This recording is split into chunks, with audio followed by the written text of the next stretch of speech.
Praise the lord. ఈరోజు దేవుని మాట కీర్తనలు 91:7.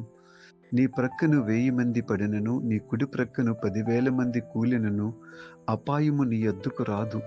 ప్రభునందు ప్రియులారా, పరిస్థితులు ఎంత భయంకరంగా ఉన్నా, మన కుడివైపు ఎడమవైపు కూడా ప్రమాదాలు పొంచి ఉన్నా, అడుగు వేస్తే ఒక భయంకరమైన క్లిష్ట పరిస్థితుల్లోనికి వెళ్ళిపోతామేమో అనే పరిస్థితులు నీ ముందు ఉన్నా, ప్రభు వైపు చూస్తూ అడుగులు వేయమని దేవుడు సెలవిస్తూ ఉన్నాడు.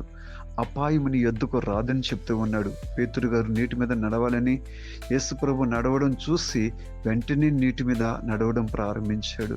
సముద్రం వైపు చూశాడు, అలల వైపు చూశాడు, పరిస్థితుల వైపు చూశాడు, మునిగిపోవడం ప్రారంభించాడు. ప్రభు వైపు చూస్తే మనకు అసాధ్యమైనది ఏదీ ఉండదు ప్రియులరా. ఏ అపాయమునకు భయపడవద్దు. ప్రభు వైపు చూస్తూ ముందుకు సాగిపోదాం. God bless you.